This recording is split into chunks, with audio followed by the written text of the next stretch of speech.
Para dar início às palestras, é com enorme prazer que apresentamos o Professor Dr. Henrique Martins, médico de Medicina Interna, ex-diretor da SPMS, doutorado em Gestão e investigador em Saúde Digital, em Sistemas de Saúde e Transformação e Educação em Liderança e Gestão. Hoje, dar-nos-á a sua perspectiva sobre a saúde digital em Portugal. Senhoras e senhores, Professor Dr. Henrique Martins. Ora, muito bom dia a todos. Eu ainda estou aqui a testar, testar um pouco o sistema. Espero que me estejam a ouvir bem. Deixem-me só verificar se os slides passam bem, ok? E basicamente agradecer a vossa atenção, o vosso interesse.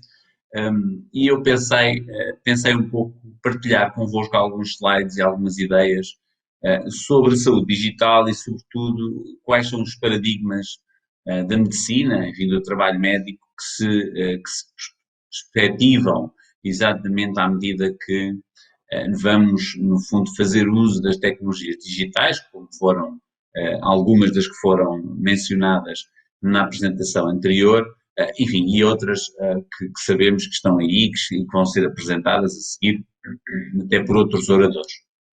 Até dar-vos um pouco este enquadramento e de alguma forma também problematizar aqui algumas questões. Uma das primeiras ideias que quero passar é esta ideia de que os próprios sistemas de saúde têm que se adaptar ao digital.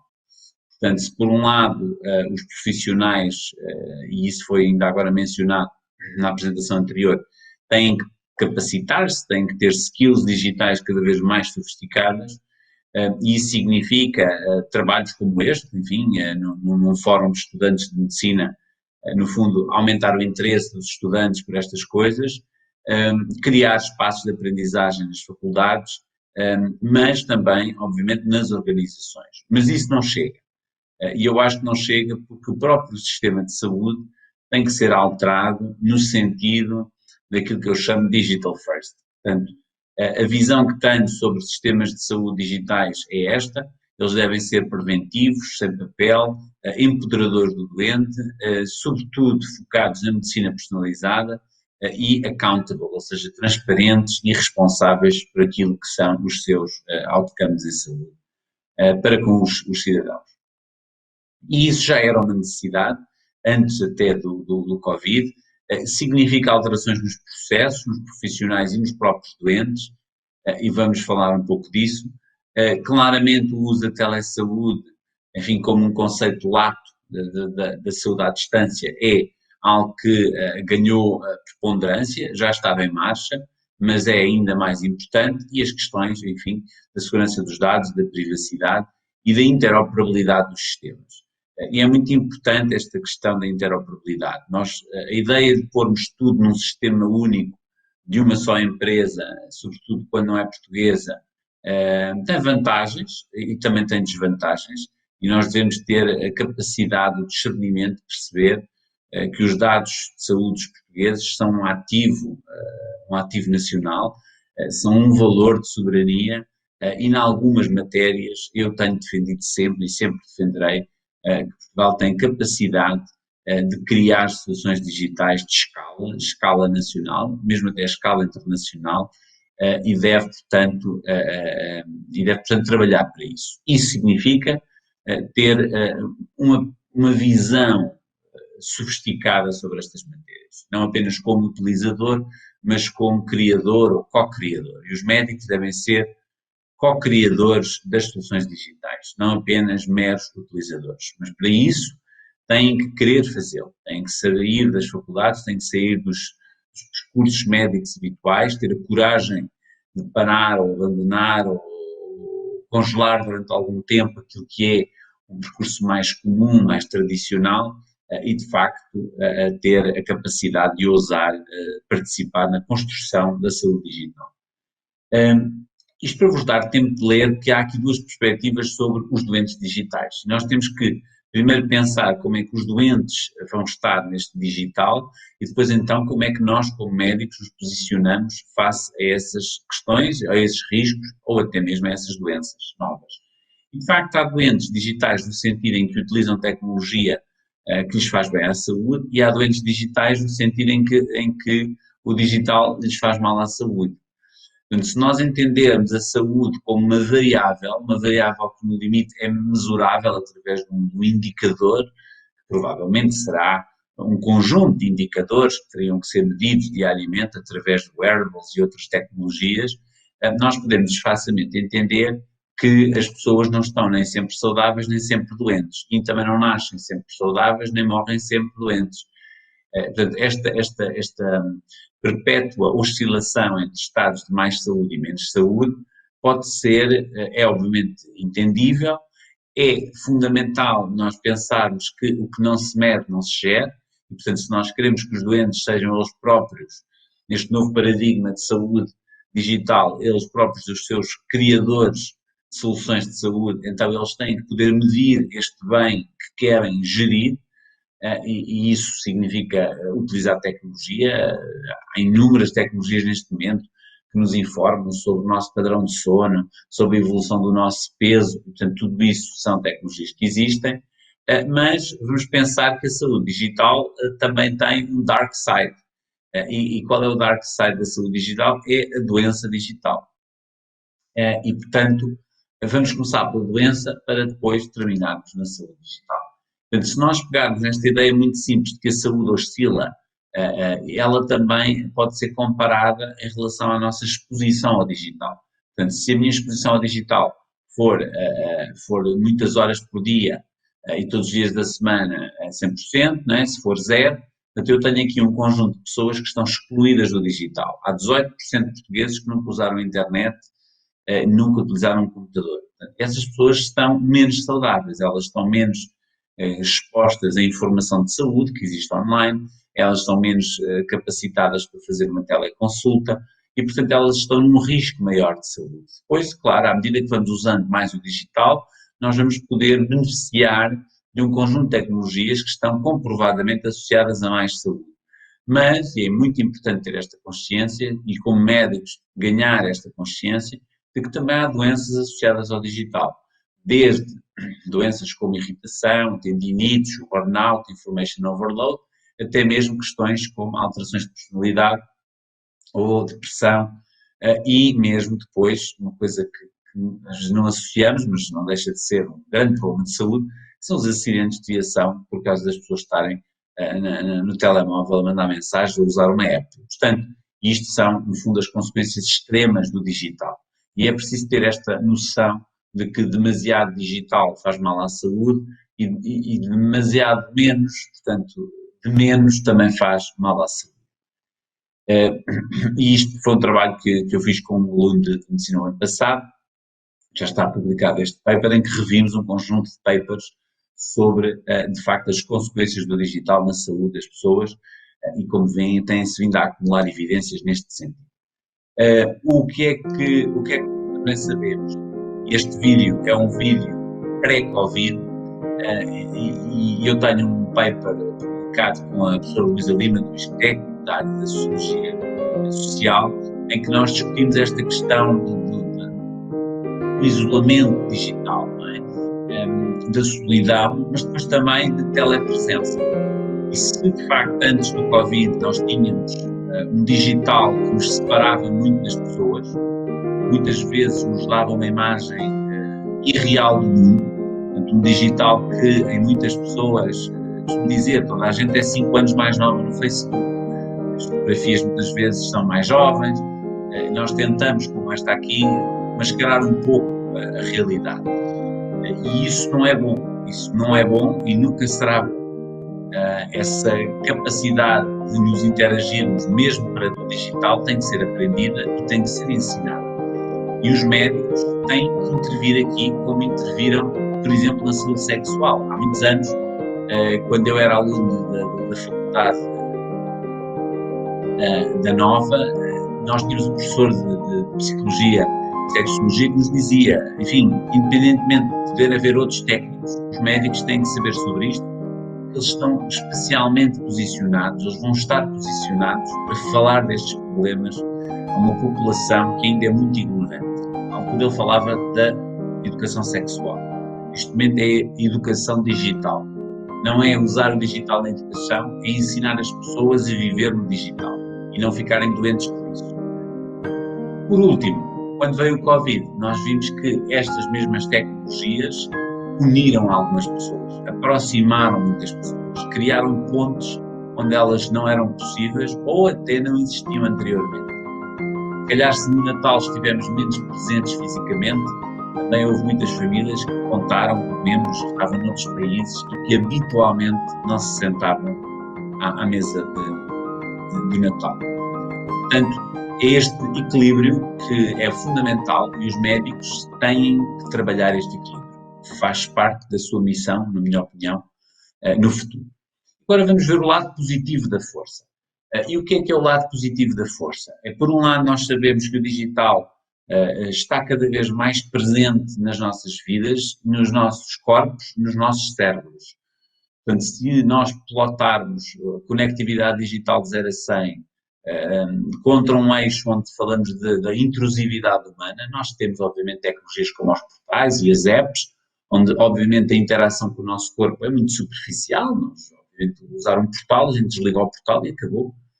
Mas quando entramos em devices, pacemakers implantados com software, já não é fácil tirar aquele dispositivo.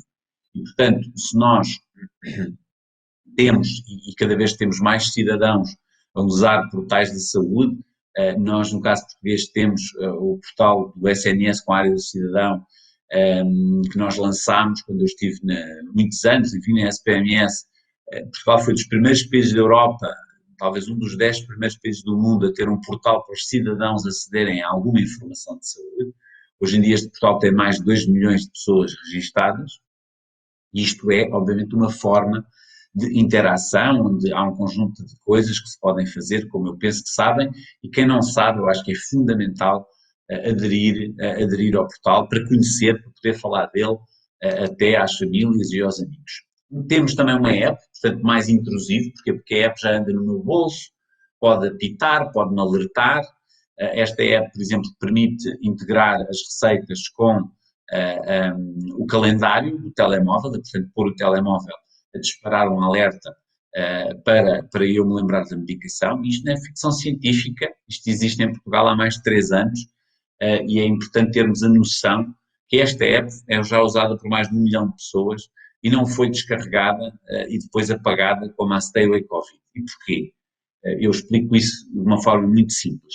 Porque as pessoas entenderam o valor e as pessoas sentem segurança e respeito pela sua privacidade.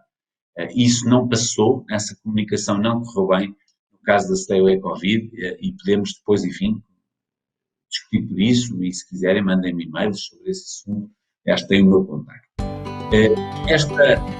Este vídeo é para vos mostrar algo que também temos em Portugal e que também é muito bonito de Portugal, é dos poucos países do mundo onde um doente pode telefonar a um médico e o médico lhe pode passar a receita imediatamente no seu telemóvel, através de uma app também nacional, criada na altura e que é hoje usada por 33 mil médicos, pouco mais de 60 mil escritores, médicos e médicos dentistas, portanto mais de metade dos médicos portugueses utiliza esta app para fazer receitas que chegam ao telemóvel do doente e, portanto, vejam, isto é já uma conectividade muito maior entre, neste caso, os médicos e os doentes. Eu gosto de passar este vídeo só para recordar que esta conectividade, esta intrusão, não é apenas com as tecnologias, mas também é com a tal relação médico-doente que às vezes as pessoas gostam de dizer que está muito ameaçada por causa da tecnologia. Ela não está ameaçada se souber reinventar. O que é preciso é reinventar, reconceptualizar, treinar, simular. As faculdades de medicina deviam ensinar os estudantes a trabalhar como médicos digitais que vão ser e não em cenários idealistas que já não existem. Fazer uma história clínica em folhas de papel é uma coisa que já não faz sentido nenhum e, portanto, a chamada anamnese digital, que foi um dos projetos de um dos meus alunos de tese de mestrado integrado em medicina da UBI, mas há também outros colegas que estão a fazer teses comigo, quer da Faculdade de Medicina do Porto, da Faculdade de Medicina do Lisboa. Portanto, também abre essas portas aos colegas e aos estudantes desta escola. E depois, para terminar, há um conjunto de novas tecnologias robóticas que estão a surgir e que vão, nomeadamente os cognitive nanobots, vão alterar, inclusivamente, padrões neuronais através da remoção de substâncias como a proteína tau e outras que condicionam o funcionamento cerebral e dão origem, por exemplo, a síndromes demenciais. Se isso acontecer, isso ainda está em fase de investigação e em fase de conceptualização, nós quase podemos falar deste mindware, ou seja, um software que de alguma forma vai entrar na vida das pessoas. Portanto, é fundamental pensar o doente digital, mas também é fundamental pensar que a própria medicina intercepta com, no fundo, com a digital health, com o AI e com o mobile health. Portanto, é nesta interseção de conjuntos entre a medicina genómica e, no fundo, estas diferentes tecnologias, que nós podemos ver outras tendências de futuro. E o que é que está, de facto, a acontecer? Primeiro, uma mudança que tem que acontecer nos sistemas e, na minha opinião, tem que ser liderada, não pode apenas simplesmente ir acontecendo, tem que haver uma estratégia clara, transparente, discutida e participada. Essa estratégia tem que partir deste princípio, de que o Big Data, ou seja, grandes quantidades de dados sobre os doentes, sobre a saúde, sobre os seus padrões, têm que ser mastigados, trabalhados, como já foi discutido, para produzir smart data, portanto, dados que nos ajudam a pensar de forma inteligente no sistema de saúde. O trabalhar estes dados, a grande quantidade de dados, significa cumprir regras éticas, legais e, sobretudo, trabalhar a questão da confiança, a confiança das pessoas que nos dão os dados. Já falei sobre a Stay Away Covid como um exemplo em que não se trabalhou a confiança e, portanto, os resultados estão à vista, para depois podermos ter, de facto, um sistema de saúde inteligente, que vai utilizar um conjunto de dados muito diversos, desde os administrativos aos clínicos, aos sobre recursos humanos, para, no fundo, alimentar as necessidades de vários utilizadores. E qual é o novo paradigma da medicina que se vê e que se antevê? É um paradigma da medicina robotizada.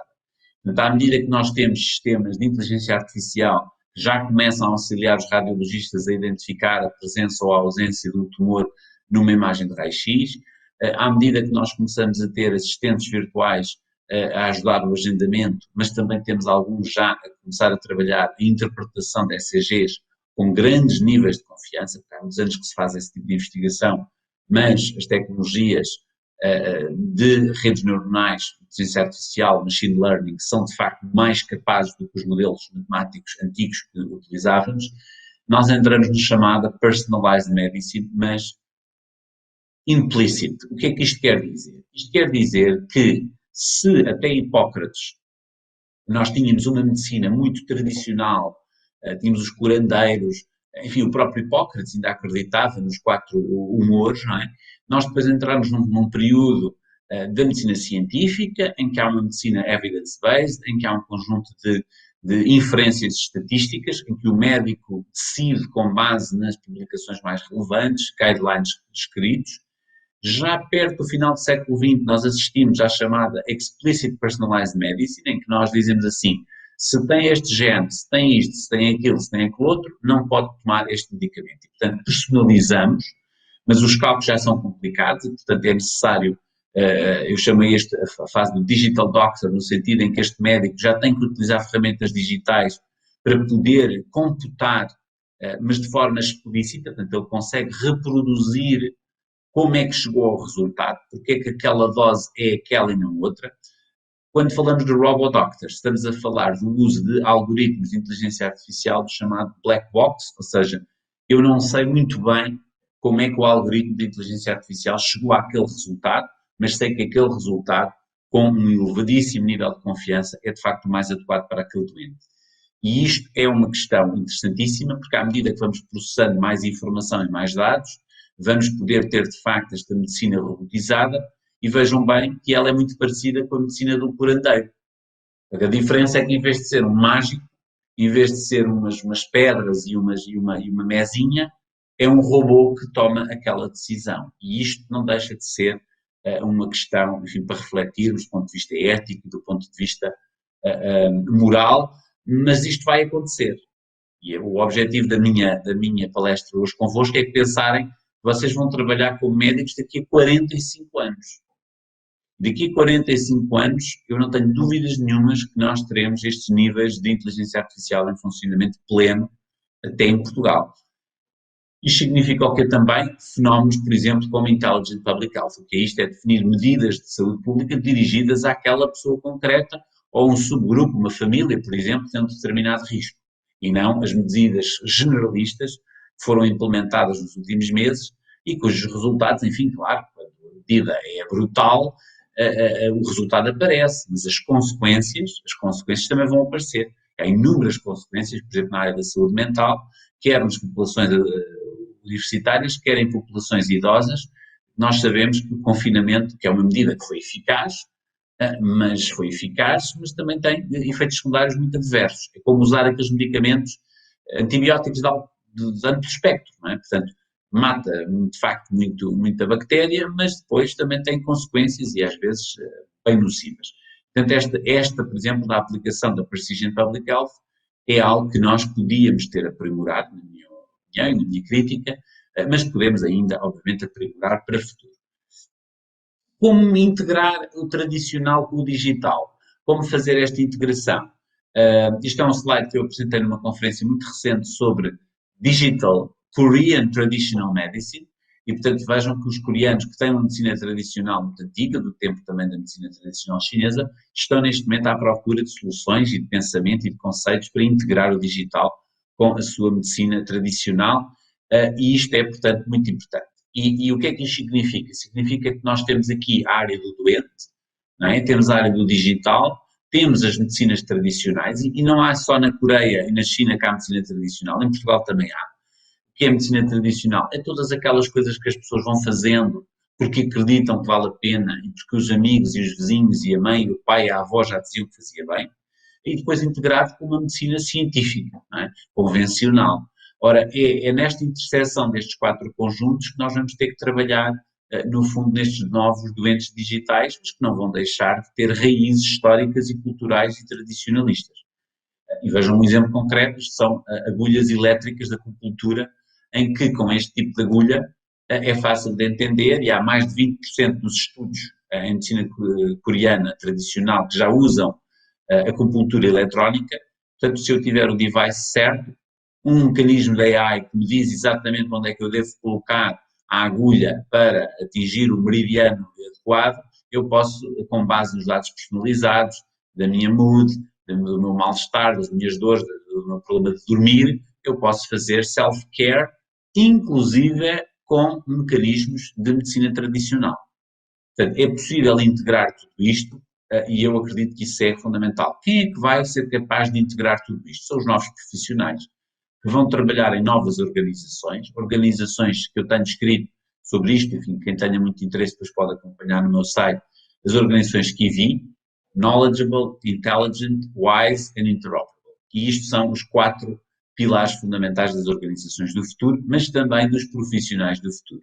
Profissionais que têm que continuar a ser profundamente sabedores, portanto, más notícias para os estudantes de medicina, têm que continuar a estudar, mas têm que ser inteligentes na capacidade de integrar a sua inteligência natural com inteligências artificiais que vão se sentar fisicamente ou não, lado a lado, através de um computador, ou mesmo fisicamente lado a lado, e depois esta dimensão da sabedoria, da ética, que nós temos que aprimorar. Nós estamos ainda muito primitivos nestas questões.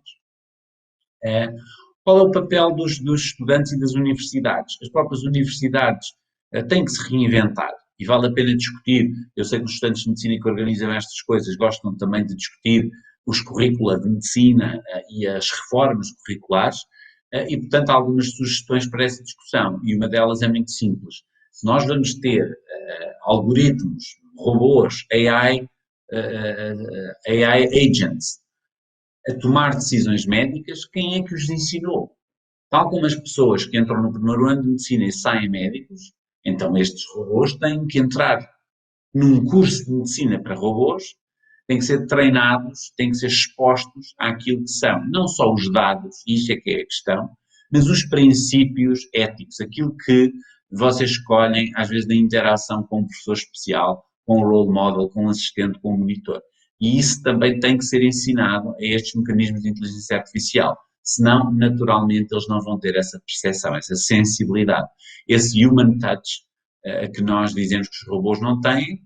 Muitos médicos também, se não tivessem feito o curso de medicina, se não fossem expostos a um conjunto de disciplinas de pensamento, de reflexão, também provavelmente não seriam mais do que robôs de aplicação de normas da Direção-Geral de Saúde.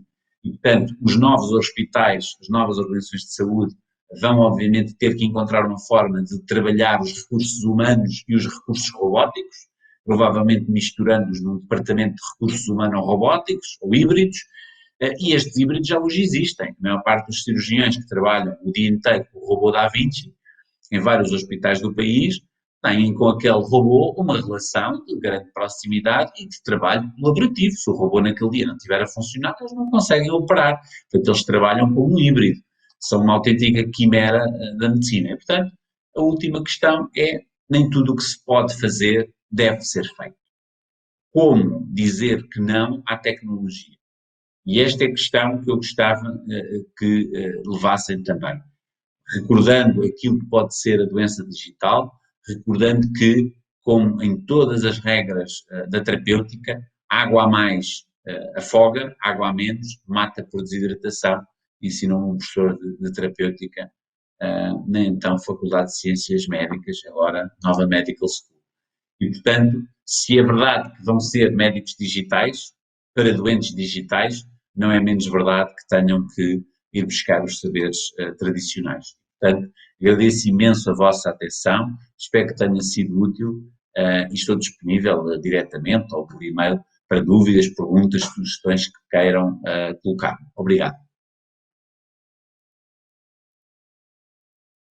Dr. Henrique, antes de mais, obrigadíssimo pela sua presença e enquanto futuro médico e utente do SNS, tenho também muito a agradecer-lhe pelo seu contributo para a digitalização da saúde no nosso país, por isso muito obrigado. Nós temos aqui uma pergunta para si, infelizmente só uma porque não temos tempo para mais, mas eu gostava de lhe perguntar, na sua visão, quão longe acha que estamos de ter um sistema de dados de saúde totalmente integrado e que nos permita que um clínico, quer ele esteja num centro de referência numa grande cidade, quer ele esteja num centro de saúde no meio do Alentejo, que consiga aceder aos dados do seu paciente e a um histórico completo daquilo que foi a sua passagem pelas várias vertentes do sistema de saúde. Quão longe acha que estamos de conseguir ou quão perto estamos de conseguir este feito? Eu acho que nós estamos perto, nós criámos há uns anos, na altura chamava-se Plataforma de Dados de Saúde, depois mudou de nome para Registro de Saúde Eletrónico. A maior parte das entidades públicas está ligada ao Registro de Saúde Eletrónico.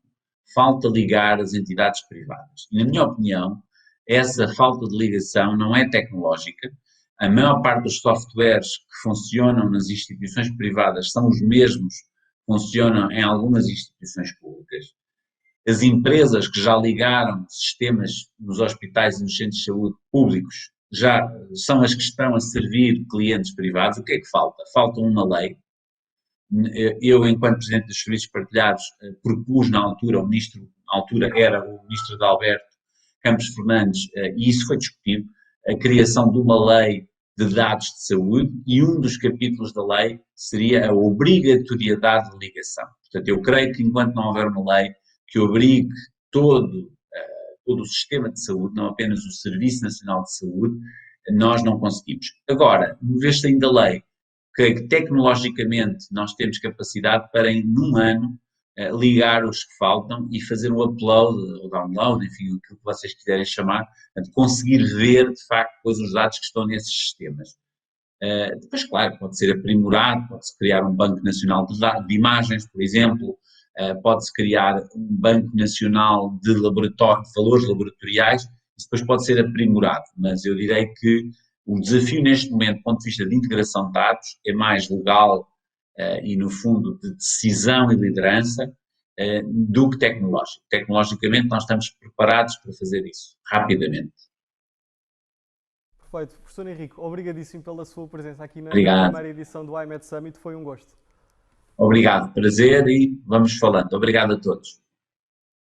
Senhoras e senhores, vamos fazer um curto intervalo. A próxima palestra, com a professora doutora Daniela Seixas, começará em breve.